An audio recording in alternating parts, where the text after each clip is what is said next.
Oregon.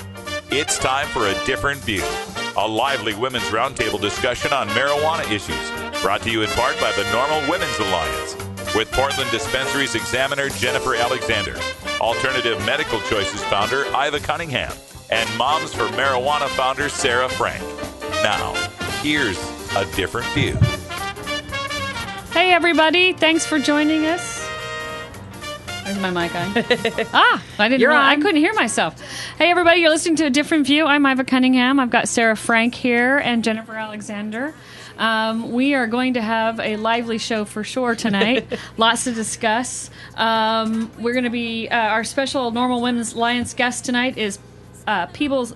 I think it's Pebbles. Pebbles Trippet.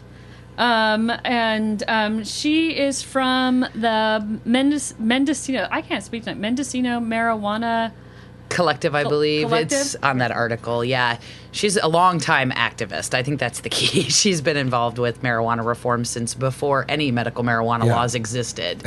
Integral in Prop 215 and Perron's Cannabis Buyers Club before that, and all sorts of stuff. Yeah. Long history. She's definitely talking. She's going to be talking about repeal of cannabis laws or prohibition in California tonight. I'm looking forward to having that conversation. Jennifer and I are going to be talking about a local election here regarding Dwight Holton and Ellen Rosenbaum, which are Blum. See, names again.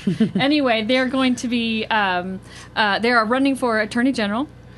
And there's only a Democratic race for this Attorney General position. We have no Republican opposition running. So basically the primaries are going to be the determining... Right. For, I mean, I guess whoever ends up on the ballot, people could vote no for the only person on the ballot. But for the most part, they've won at that point. They can do a write-in. Right. Yeah. But that'll be a good lively discussion because you and I kind of have some difference of opinion. A little difference. But that'll be fun to talk about. There's some other things going on in the community, too. Sarah, do you want to talk a little bit about those? Oh, we've got 420 coming up. That's right. April 420. Woo! Holiday for stoners. Yeah, unofficial for now. Actually, I pointed it out the other day. It seems to me that it's becoming very official because 94.7, the local radio station, keeps running this commercial. And I just heard it on my way over here. Oh, we've seen it. And it's for peace of mind. And they're talking about celebrating the 420 holiday. And it's the DJ announcing it. Not so just it's not that, even though, like Jennifer. I've been seeing it on local news. Mm-hmm. I've been seeing it in national news. I've been just seeing little bits and pieces, little blurbs. This is a real holiday. This is TV. The new Christmas. Yeah, I know. It's for the rest of us. I'm really, looking forward to seeing how it evolves because it is. You're right. It is making a mark on media, and anytime that there's a marketing opportunity, media is going to grab it because that's how they make their dollars and cents. So. And was there something else? I'm sorry, I kind of cut you off there, but that Moms is running a unity campaign to try to get everybody to go to their 420 event. Mm-hmm. I think Portland Moms is having a chalk walk from the top of Mount Tabor down. We're writing web that's addresses. cool. And That'll be facts fun. and I love that stuff. part. Yeah. That'll be fun. We're gathering at 4 o'clock and going to start. That's awesome. Down. We'll have to talk a little bit about that in one of some of the upcoming segments because I think that's a great idea and it's a great visual and it's free and just requires a little bit of time. So you're not. Yeah, it's not like you're facing. Well, you're listening to A Different View with Jennifer Alexander, Sarah Frank. I'm Iva Cunningham. We're going to take a quick break and we'll be right back. Thanks for joining us.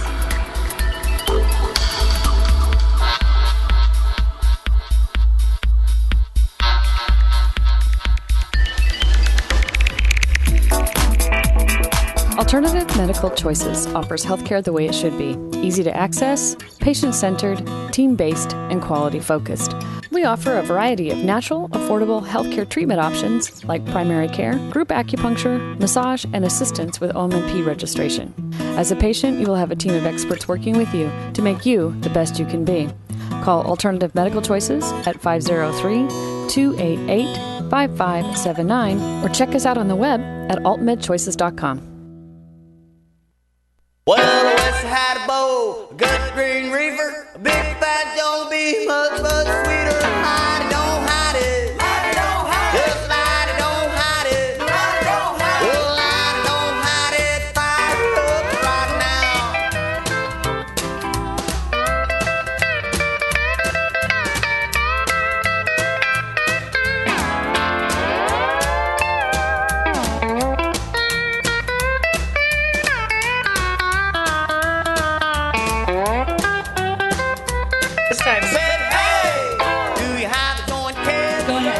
Welcome back. You're listening to A Different View.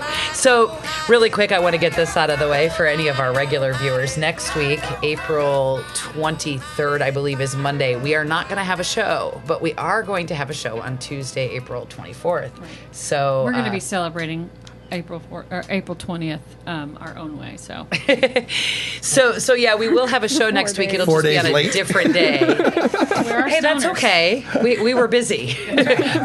Busy working and everything else. Recovery time is necessary. Gotcha. So let's talk a little bit about the Moms March. You know, explain what you're planning on doing and exactly how it's going to work. It started in, I believe, Kansas or Missouri. I'm not sure which chapter over there started it, but we're just encouraging people to go down to their 420 celebration. And while you're there, take some chalk with you and write web addresses and little cannabis facts, like, you know, how it cures cancer and what hemp does. And, you know, On the sidewalks or on the on any sidewalks. Yeah. durable surface? Well, they also, you know, we want to Not on make the sure trees. that we're not vandalizing. Right. Right. We did have another chapter leader had an idea to get Crayola's erasable crayons or washable crayons that they sell for windows. And then you can write on window panes and metal and stuff, but it will wash right off. Yeah. I think I like the chalk idea better just because everyone knows that'll wash off. Right. Yeah. And that's what, you know, that's something that a couple people are doing, but it's mainly the chalk walk. So now, I think that we should, you know, like if we live next to Pfizer or one of those, write on a chalk all around their building, all the corporate offices. Cannabis is safer. Takes on a new context then, the better doesn't it? choice would be, Right. And so we're encouraging that. And then for those who can't make it to 420, of course, there's the Global Marijuana March coming up on the first Saturday in May. It sounds like there's a lot of cities. Every city should do I got to go back to the chalk thing for 1 second because I know that there's been, like, people are so funny, they're so particular. But when you write with chalk, some people do freak out about that, so I would do it on the sidewalk. Yeah. And that way the rains will definitely wash it away rather rapidly, because even if it would wash off of a window or something like that, if there's overhang, somebody's going to actually have to physically go out there, and then they're cleaning up after us. Right. So be careful where you choose to do this at. But we're encouraging Chalk people to also... chalk responsibly. We're also encouraging people to do it at the march as well, and then there's another event coming up with. Well, I think it's a great. It's a real. You've had a couple of these pictures of different chalk writings on your Facebook, and I think it's a brilliant idea because it does have an impact. And anytime you see something written in the sand, what do? You read it. Right. Yeah. Anything you see written on the sidewalk, you read it. The idea... And it's great because it will get people curious. It's bright, it's different, and, you know, most of us look down at the sidewalk, hopefully to see where we're going. And you know, running across something like that, I always stop. I do. And even if I don't agree with it or whatever, but I'm curious. And I think it's a great visual. And even if you're not part of Moms for Marijuana, I think it's something that everyone should do.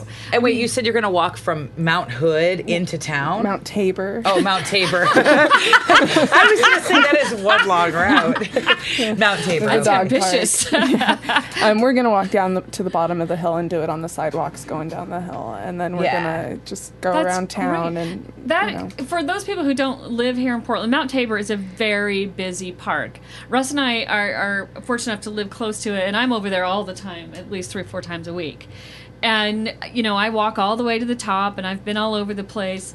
And, you know, as you're walking around the outside on the pavement, that is great. I mean, people haven't taken advantage of that, you know. Well, but and there's Portland's a lot great of for people foot over traffic in general, but those neighborhoods specifically are even heavier traveled than most. So, like in some cities, if you're moving largely by cars, maybe it wouldn't be as obvious on the sidewalks, but that's not how it is here. I mean, down on Hawthorne Street, down on Belmont Street, in the Pearl District. I mean, down by the waterfront, all those places, Saturday Market, you guys have done that before too. I think it's a great idea, and anybody can do it. Just don't misspell.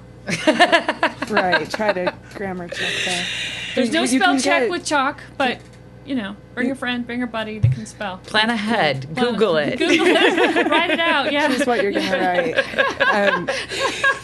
It would not be good. It's really cheap to get chalk at like the dollar store and those. Yeah, cheap, exactly. You get a bucket of those things. We got a ton of the little Easter egg chalks because now that Easter's over, they're way discounted. But it's a lot more chalk than those little sticks. So I was very Well, I think at the dollar store they sell the big ones, don't they? Where you can it's a great idea. See, I never did chalk as a child. My dad worked at the steel mill, and we got soapstone like by the boatloads. No, I don't know. We always had soapstone, so I never had to use chalk. That's a fun concept. My parents would not buy us chalk. So well, it wasn't that they wouldn't buy it. We just didn't need it. Right with that. We had dirt clods. Calmaneer. Those work well too, actually. Calmaneer. We'd use little stones up in a lake in Montana that would write on little rocks, and we'd write little messages and pass them back and forth. There's lots of creative ways to get a message out. Some people have talked about, and I don't recommend this one necessarily, but using flour to write a message in the grass. Flour. Power washing. That's another one I've seen. Is people get a stencil made up, and then they go out and power washers. They depending upon what you have, some of them are huge, but I think there's some more portable ones now, and you can just pull up, zip, zip, zip, and clean their sidewalks, and then you have a message selectively, right? But it'll go away. You're not harming anything, and if anything, you've done them a favor by cleaning those little areas that say your message. It doesn't say "wash me." It says, but I mean, what a great way to get your message out there that people will stop and see, and it's a visual image that sticks with your mind. So even I think that's something that all of us should do. As just random instead of going out with paint cans. Right. Even if you don't read it, there's been a lot of studies done, and I mean, you can see it in our television marketing and our newspapers and our signs popping up everywhere. What you see subliminally affects you. Absolutely. So even if they're not paying attention, or even if they're not supportive, seeing it so regularly is a way to. What's the word I'm looking for? To not indoctrinate, but to plants a seed in their mind, and then as they see it repeatedly, it just kind of waters that seed and makes it grow. Right. The world tends to tell you about cannabis. Even something as simple as seeing, like on your sitcom shows and stuff, somebody smoking a joint or talking to their kid about it. Suddenly you start to realize very common. that you become desensitized to it. It's kind of like the normal image, the NORML. When I think of normal, I have that old T-shirt, and it's funny because was it on your show, Russ? We were talking about the guy that was wearing the Ralph that was running next to Karate Kid. That's it. Yes. He's running next to Ralph Macchio, whatever. See, names. Anyway, and he's wearing a normal shirt, one of the old classic ones that you can still get today. And it's funny because even before I knew what normal stood for, I knew about normal. Knew that logo. Logo. That image is clear in my head, and so when I met Russ and he was telling me more about normal, and as I was learning more about normal, I already knew what the logo in my head looked like. I mean, I already had that image, and that's that kind of branding or making it a household name. I said, our marketing companies spend billions of dollars to find out that this stuff works, and you can see by what they're doing what works. Right. You have to be honest. When you are trying to spell the word normal, do you leave out the A? Always. All the time. Always, yeah. And I almost, and I do it on purpose. It's funny. I didn't realize how often I use the term normal, the word itself, in conversation about marijuana until I started misspelling it and had to keep correcting it. I'm like, wow, it really is normal. It comes up all the time. Well, but that's what I'm talking about as far as normal has done a really good job of making us all feel included. But they've done that because the name and the image is kind of has this. It's got a continuity. Yeah, it has a continuity, but also when you think about it, I mean, when I think about reforming marijuana laws, first image that pops in my head is the normal image.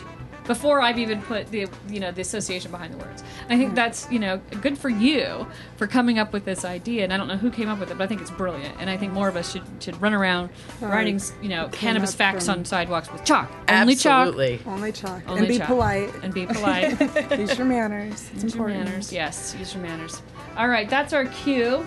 Yeah, we're going to go to a quick break, and when we come back, we'll have our Normal Women's Alliance guest, Pebbles Trippet, and then you and I'll get into it later. Yeah.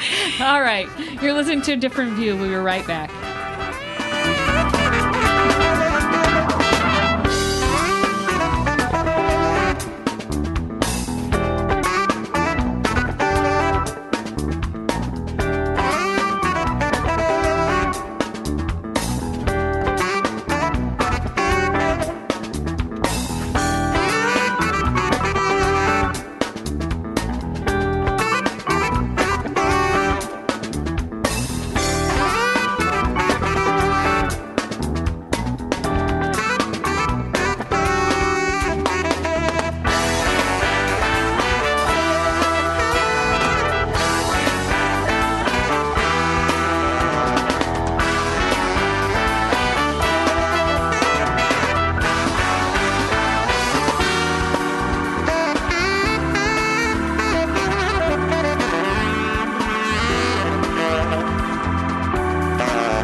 most potent pot brownies possible?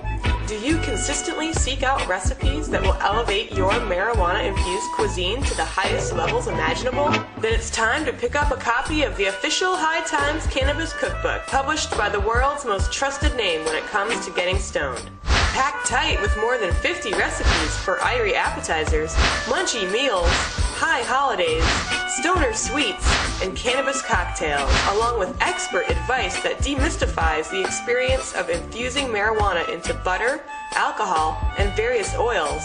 This book will get you cooking with grass in no time, with special treats inspired by Willie Nelson, Snoop Dogg, and Cheech and Chong, plus all the info you need to stay safe when making and consuming edibles.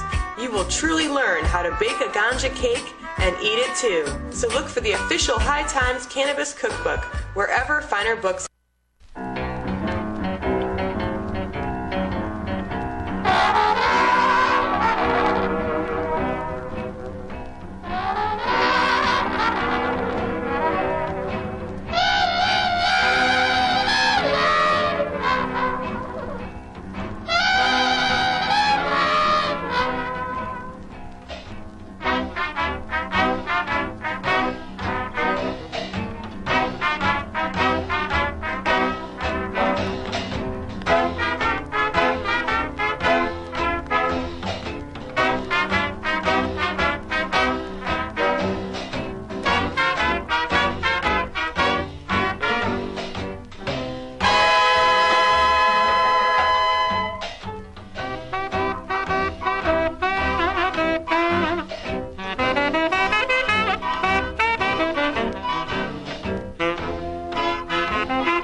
Our next guest on A Different View is brought to you by the Normal Women's Alliance, a nonpartisan coalition of socially and geographically diverse women who believe that marijuana prohibition is a self-destructive and hypocritical policy that undermines the American family. They bring a contemporary approach to the policy debate and are proudly representing the interests of modern mainstream women who believe in legalizing marijuana.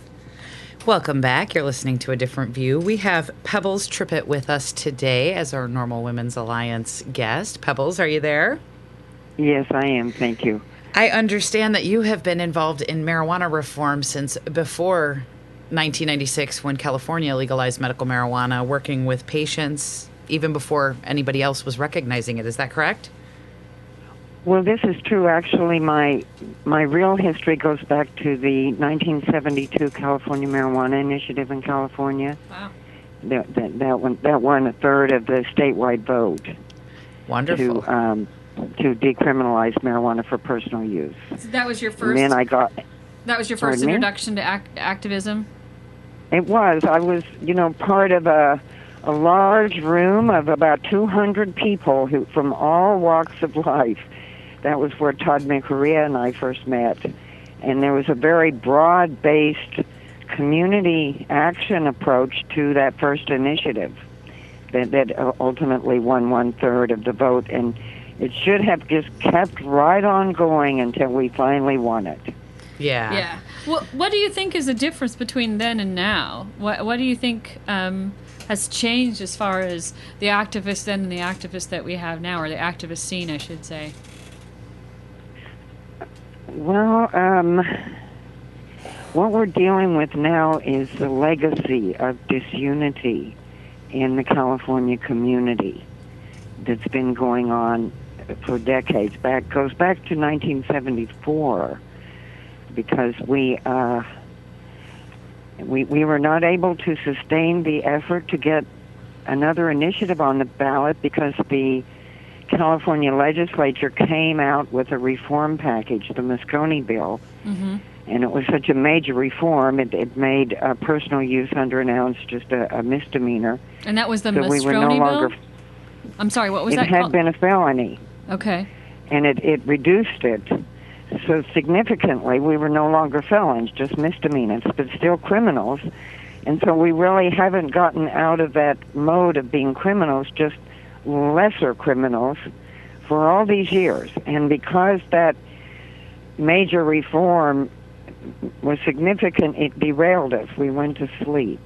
Yeah, so it's kind of the complacency problem. People don't feel like it's as urgent anymore or as important when it's not as serious. At the time of when they could have gone right back to the ballot in 1976, Moscone bill was in 75, it derailed the whole movement until 1996. And that's because Dennis Perone fairly much forced the medical dimension on the consciousness of the community. Okay.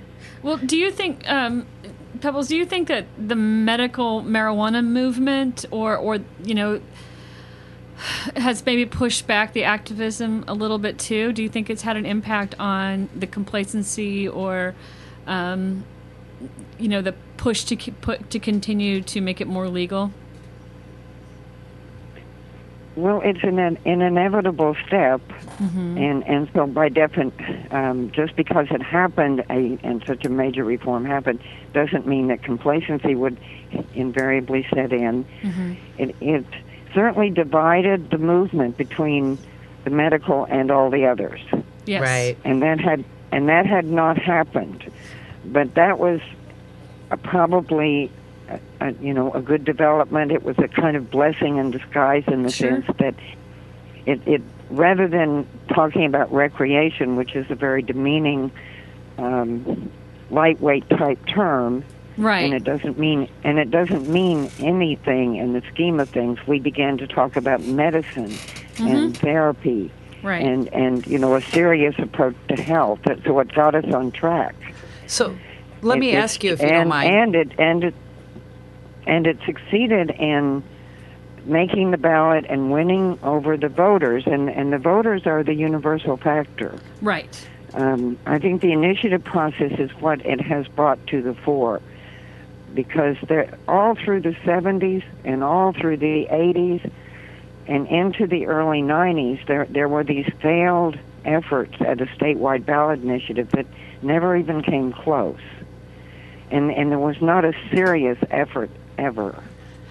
And until 1996, and that was preceded by the San Francisco Hemp Preparations Initiative that Dennis Perone and them did 6 years prior. And so they showed, well, we can do this, we can win this.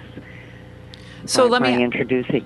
Let me go ahead and ask you a quick question that comes up a lot, especially with the situation in multiple states with multiple different initiatives, commonly called competing for the vote. Do you feel that the multiple initiatives in various states, like for instance in California, I think there were 4 different efforts trying for the ballot.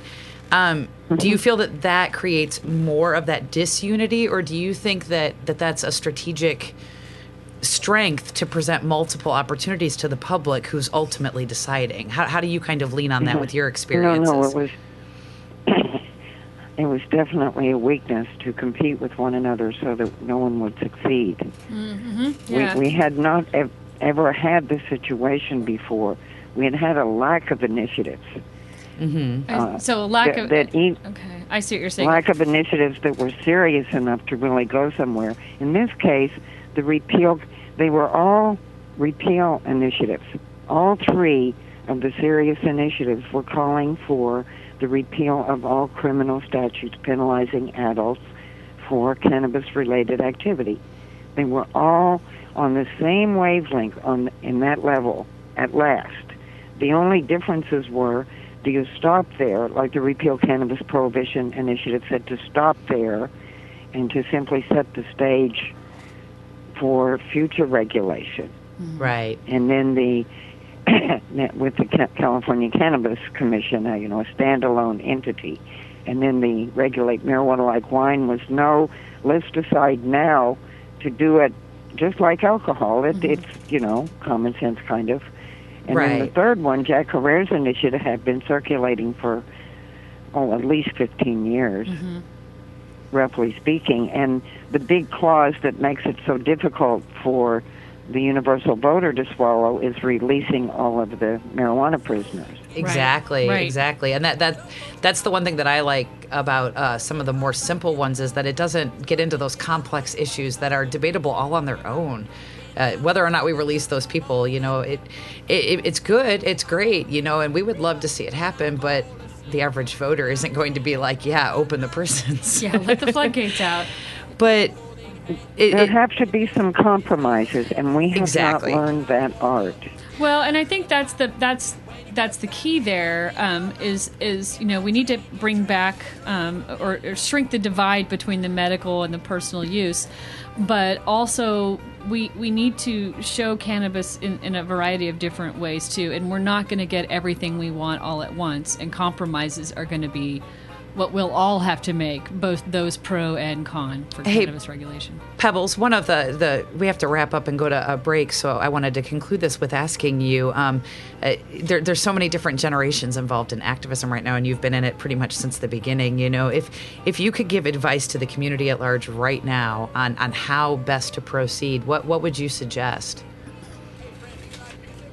I think that we should have a hybrid initiative approach, and that we should perhaps take the existing drafts. There are three fundamental ones that are beyond medical, and take the best from each, and all come together as we did in 1972 as equal forces in the same community, with goodwill and the idea of common fundraising purposes.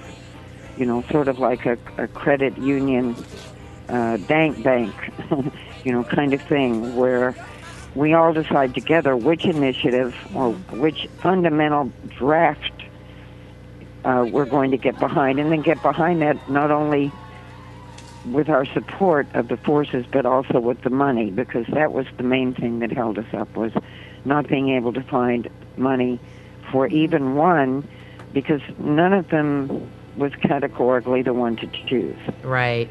And there wasn't very much time. So I think the most important thing is to imagine that unity is not illusory.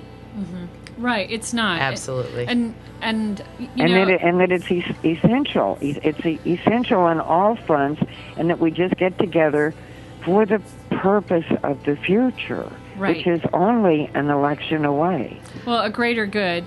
Pebbles, I want to thank you for coming on the show. It's been an honor to talk to you, and I know if I could spend another hour with you, there's so much that I could learn, and yet so much more I'd want to learn from you. Same to you. I hope that we have the opportunity to talk to you again, because I think that as an activist that has been in this movement for a long time, those of us who are coming on the scene, who've either been on a short time or just coming to it, could use some wisdom from those who have been fighting the good fight for a very long time. Well, experience means a lot, especially if you're used to losing. Yes. Well, hopefully we can change that. And you have to find the alleyways that are open to us. And I believe that the initiative process which goes around the legislatures and the courts directly to the voters to democratically decide the nature of things, such as by making good laws and removing public officials. That's a solution to passively accepting the fate of a world in distress. Right. It actually helps to take that kind of action and to reach the voters through the voter handbook and reasonable, approaches and concepts. We'll find them with us. Right. Excellent. Right. Pebbles, thank you so much for being here. We're going to go ahead and do it again. Absolutely. We're going to go to a break, but that was awesome. I definitely appreciated getting the wisdom of somebody who's been involved for so long and who's still so passionate about affecting change. No kidding. You're listening to A Different View. We'll be right back after this break.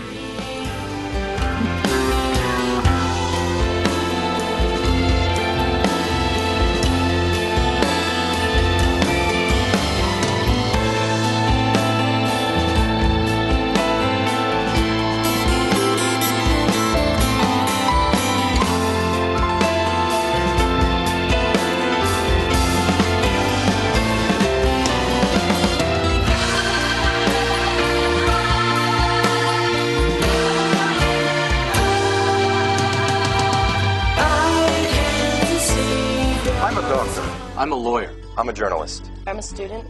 I'm a teacher. I'm a representative. I have cancer. The outdated laws of prohibition are more dangerous than the plant itself. I lost my scholarship. I was fired. 20 million arrests since 1965. This is getting ridiculous. Our prisons are overcrowded with non-violent offenders. We have the opportunity to change. This is costing our country billions of dollars. Making my family and I fight in a courtroom is difficult enough when I'm already fighting through chemotherapy. There's no reason to be scared by tradition anymore. We can stop this. We can stop this. We are the American people. We can stop this. And you have our support. We're old. Young. Straight. Gay. We're every race and nationality. And we're not going to give up. You can tax it. You can regulate it. Apply age restrictions. You can create millions of new jobs. We can save our economy. President Obama? It's time for legalization. Legalization. Yes. We can. The folks think that I'm crazy. Say I'm foolish as can be. They're just jealous because I've been out in the backyard smoking tea. Say I can play the piano and I'm pretty good on the stage. It ain't no lie, I'll tell you why I've been outside blowing gauge. Gin and Coca-Cola, Coca-Cola and gin. Stick it here with a Mickey fin. A big fat stick of tea'll make me grin. You take the whiskey and you give me the gin. The folks say that I'm lonesome, say I'm blue as I can be. Well, if you're smoking that jive when I pass by, gate save the roads for me.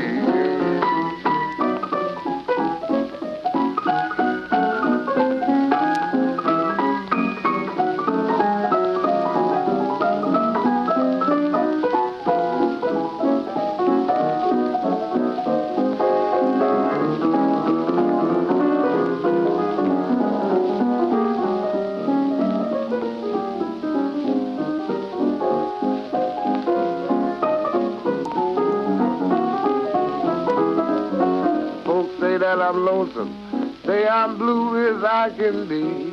Well, if you're smoking that jive when I pass by, gate save the roads. Ain't talking about camels, save the roads. I ain't talking about luggage, save the roads for me. Welcome back. You're listening to A Different View. So this is the segment that Iva's been waiting for because I brought up the Attorney General's race here in Oregon. There are 2 Democratic candidates running and no Republican candidates. And so there's a lot of activity swirling in our community here in Oregon, getting excited about this race.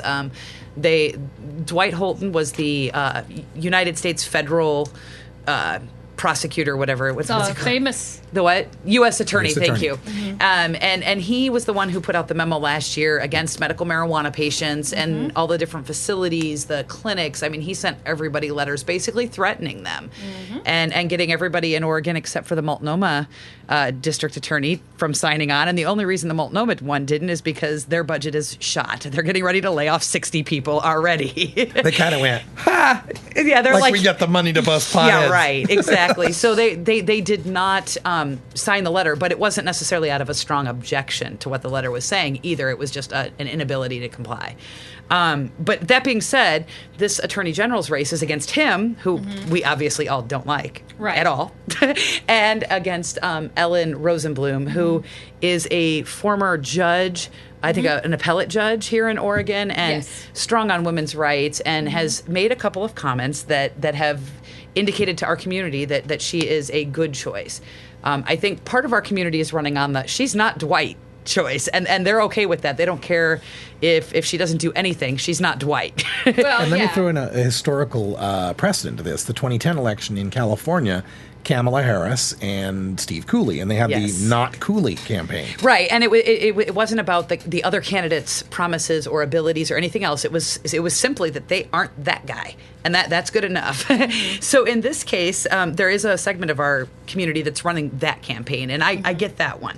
The one that I'm a little more concerned about is the one on the other side who are promoting her as good for our community and that she's going to defend patients' rights and everything. So I want to read this really quick, and then you can counter, because I know you're dying to over there. So her website, and this is probably the most extensive thing that I've seen aside from this short interview that I'll also refer to in a minute. Her website says, marijuana under issues. The priorities of the next Attorney General need to be wisely using our limited tax dollars, protecting consumers and prosecuting dangerous criminals. I do not believe that prosecuting people for possessing small amounts of marijuana represents the best use of our resources.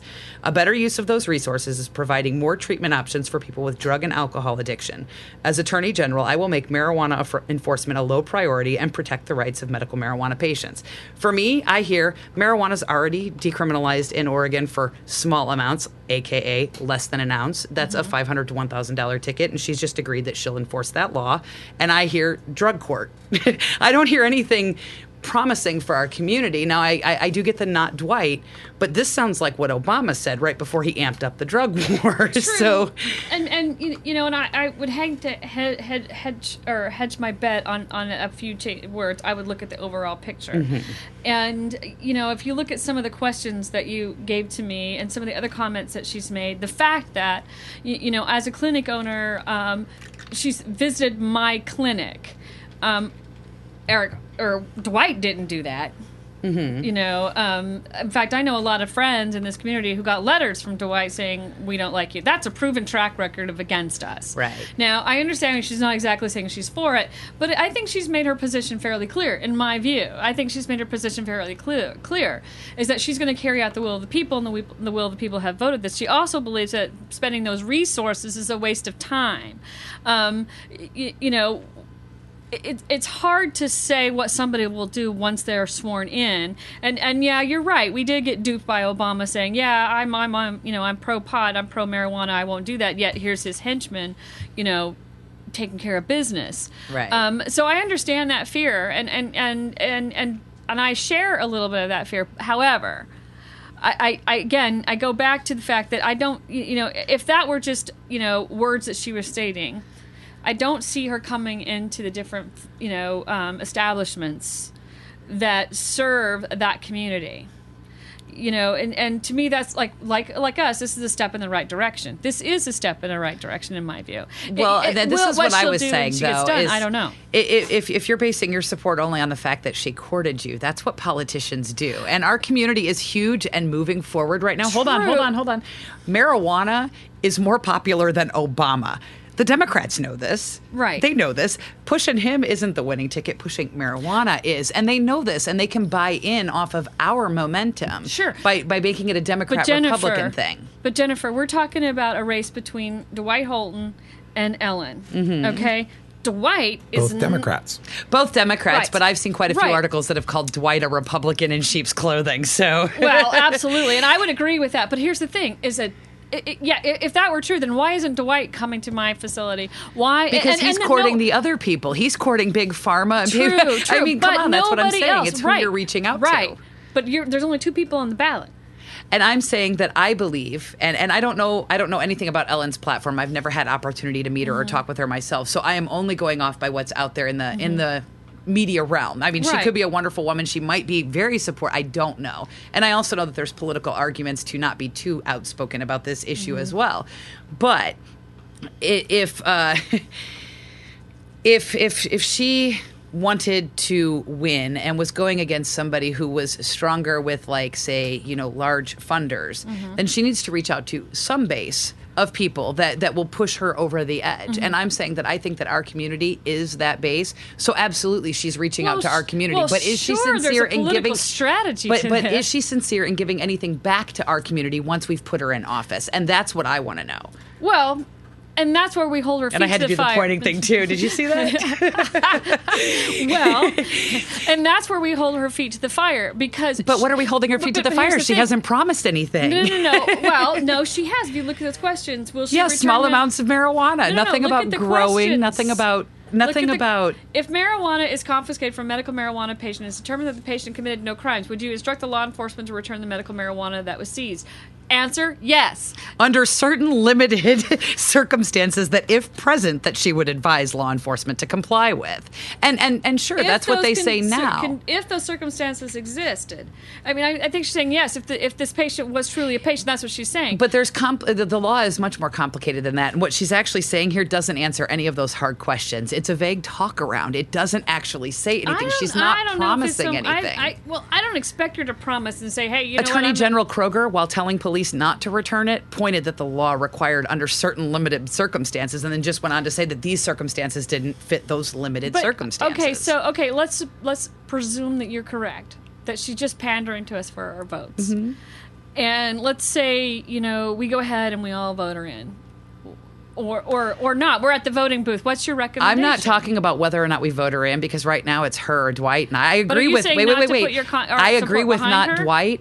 I want to know why our community is giving all of our money and support and promotion and backing and using our momentum to support her without something in return. Because Dwight Holton has gotten a lot of out-of-state fundraising, and truly, in the name of the game in campaigns, is who has the most money to support that campaign, and it isn't her. So basically, our community has decided that Dwight is so bad that we will go to any expense to ensure he doesn't get in office. I don't think we're going to any expense. Well, no, I mean that's because if we were going to any expense to get our initiative passed, we'd certainly put a lot more money into initiatives that are around.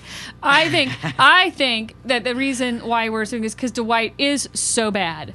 He's the absolute worst possibility that we could have, and I think that is what they're saying by putting their money into. I know you're itching to say something.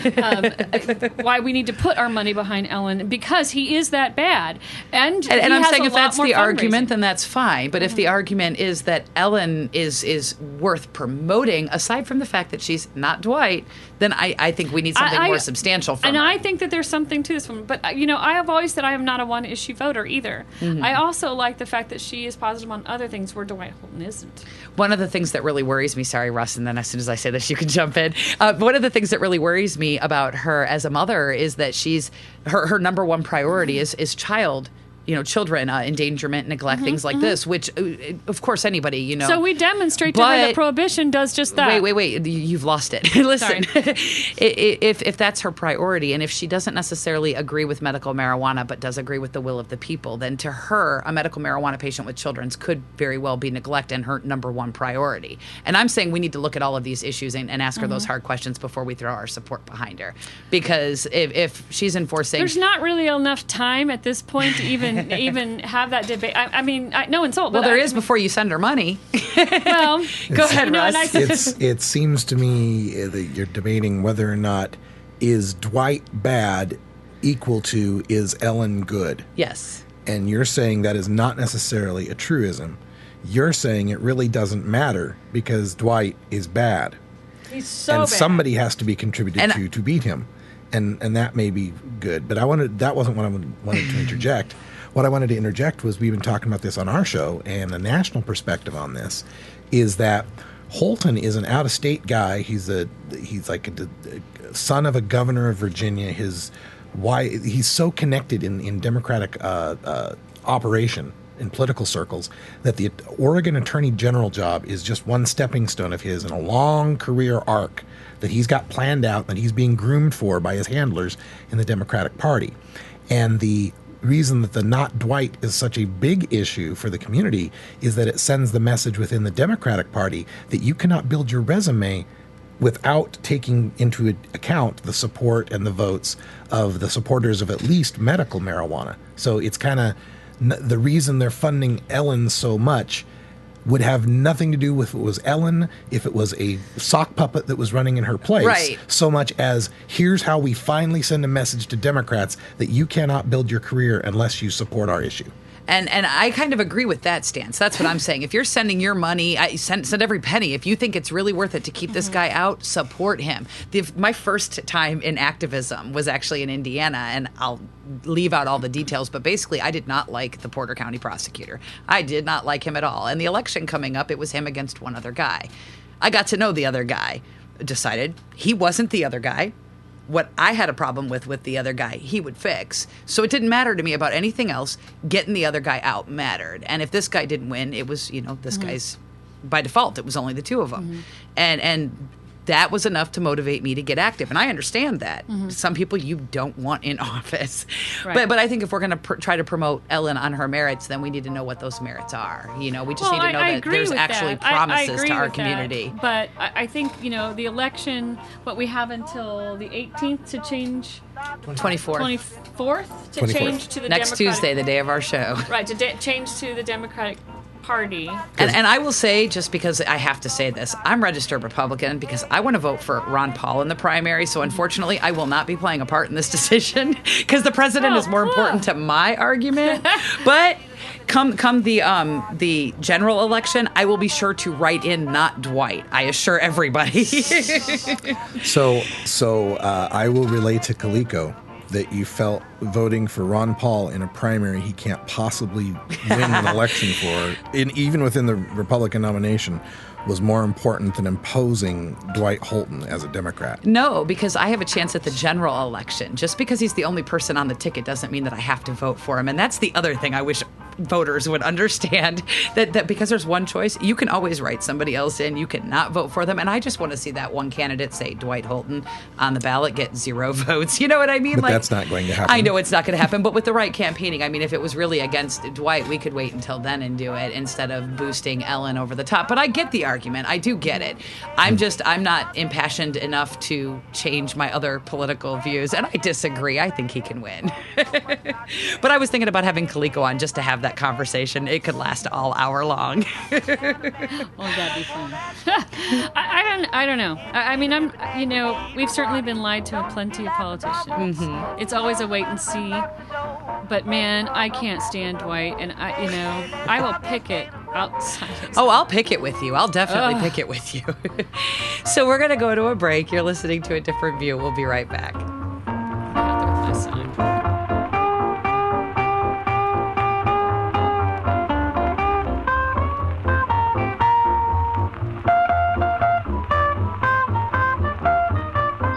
Who would you rather your kids talk to about drugs? You? Or some guy? When your kids find out you've been lying to them about marijuana, who will they trust? Let's have a rational discussion about drug reform. Let's tax and regulate marijuana, restrict youth access, and create safer communities.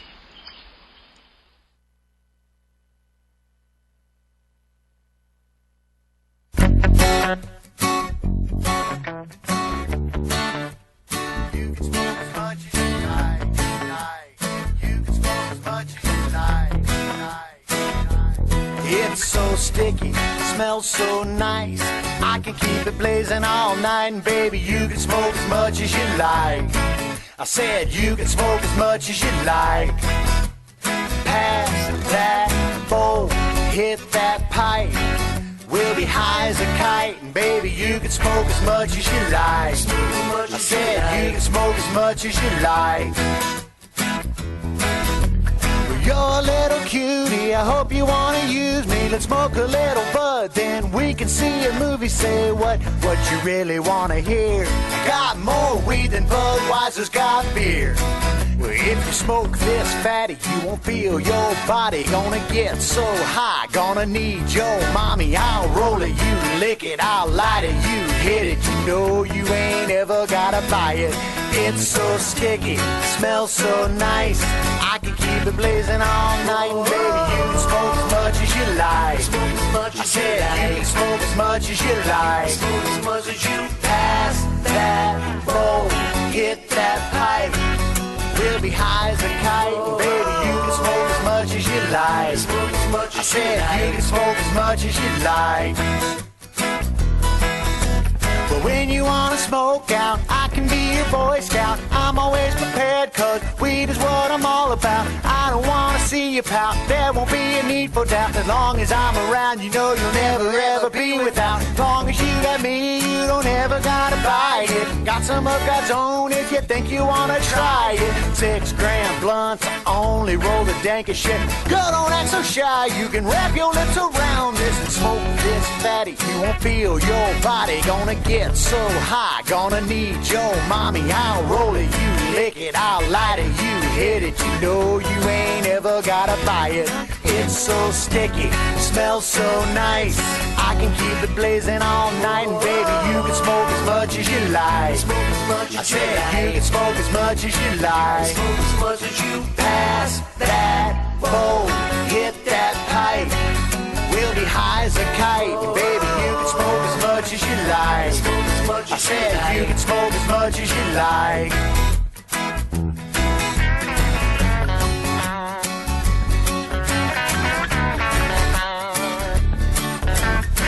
Sarah, you want to bring us in? Or no? Actually, I was just going to say that was Chief Greenbud. I love Chief Greenbud songs. That was great. So I know, I love Chief. He's a good guy. So to come back, what we were going to be talking about is marijuana a drug or an herb, or is there a difference? And I think that this is one of the kind of fascinating things that has been kind of coming out in our community in recent years is, no, marijuana is a drug, particularly from the government, who wants you to believe that it's dangerous and bad, even while giving you good drugs. and more herbal views, more natural views that say, no, it's an herb, it's grown in nature, it's safe, you know, that there's all of these natural supplements that are safe and good, and I prefer nature over synthetics. So there's these two extremes to this topic, and there's a growing movement for people to define marijuana as an herb, not a drug, to try and differentiate it from that paradigm. Mm-hmm. The problem with that is that meanwhile, our federal government has been attacking anything natural or an herb and outlawing it. Recently, walnuts were fined because they said it was diamond walnuts. It said something on there about how they were good for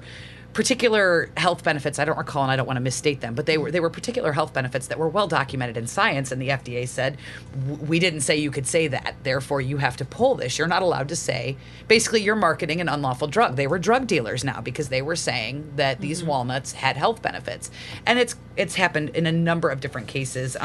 One of the articles that I printed off, which has vanished, I think you have it over there, it's from Natural News, which does a lot of different topics like that, and there was an assault, according to this article, on a Missouri distributor just last Friday the 13th, by the FDA against 2 or 3 different products that are natural supplements.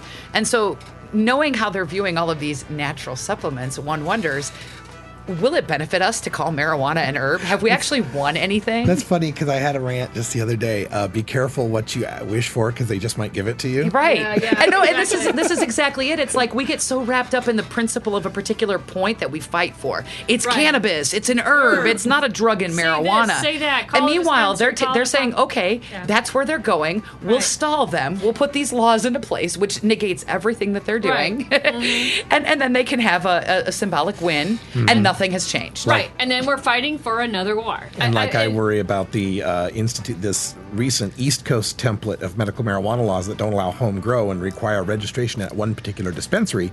Then once we have cannabinoid pharmaceuticals, that's what those dispensaries start stocking, and you've signed up for that one, and that's the only one you can go to. Right.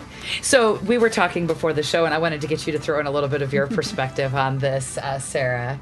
Is marijuana an herb, a drug? Which way do you think we should be classifying it? Do you think it matters? A lot of the movement behind this comes from Willie Nelson and Arnold Schwarzenegger's quotes about how it's not a drug, it's an herb. Don't they leave?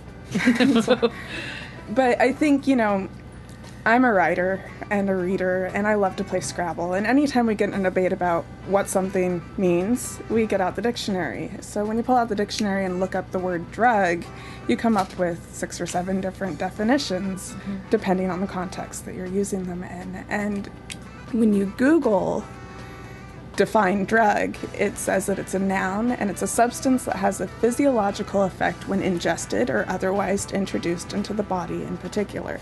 Now, to me, that's a drug. You know, that's marijuana or anything else that we consume. Sugar. Other definitions. Water. Other definitions of a drug is a substance used as a medication or in the preparation of a medication, which all of our drugs come from some sort of plant. Actually, I just wanted to throw in really quick right there. I did this exact same thing with the word medicine a while back, and between surgeries to substances to exercise and diet. I mean, these words are much broader than we tend to think of them. Well, that's the English language. We can, transpose our words so often, and so many different words mean so many different things. Well, and you could say drug, and you could say herb, and they could mean the same thing. Well, that's the point, is when you look up the definition of the word herb, it is a flowering plant whose stem above ground does not become, I'm sorry.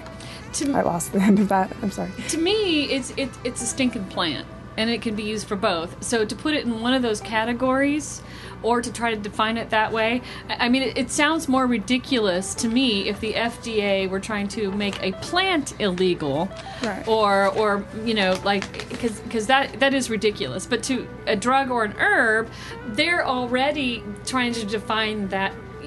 Those definitions, so that like with walnuts, they can make it illegal. Really quick, because we're going to have to wrap this up in a few seconds here. If the way that the FDA views these things, the one thing that I highlighted in this one article that's from 2001 when they were requiring them to remove comfrey products from the market. I don't know anything about comfrey, but just this term stood out to me. Basically, that if any, if the scientific data wasn't able to show whether there was an exposure, if any, that would present no harm to consumers. Now, that's not the standard we use for medicine, but that's the standard that they're wanting to use for natural supplements. So asking for an herb, now we're not looking for lack of significant harm. Now we're looking at no harm. Yeah. So be careful what you wish for. That would probably eliminate every nearly FDA regulated drug. I also want to throw in that an herb is a plant that is valued for its medicinal properties. It's also a flowering plant whose stem above ground does not become woody, which when you're talking about hemp, it kind of you're getting in the gray area there. But regardless, it's both. Whether you call it a drug or an herb, saying it's a drug or it's not a drug because it's an herb is like saying that I'm human, so I can't be female. So I think we need to wrap up now. You're listening to A Different View. Don't forget, next week we're going to have our show on Tuesday instead of Monday, 8 p.m. Pacific, like always. And you can listen to us on the replays at 2 a.m. on Tuesday, Friday 8 a.m., Wednesday 2 p.m., and Saturday 4 p.m. You're listening to the Normal Network. Woo! Hi, I'm Radical Russ.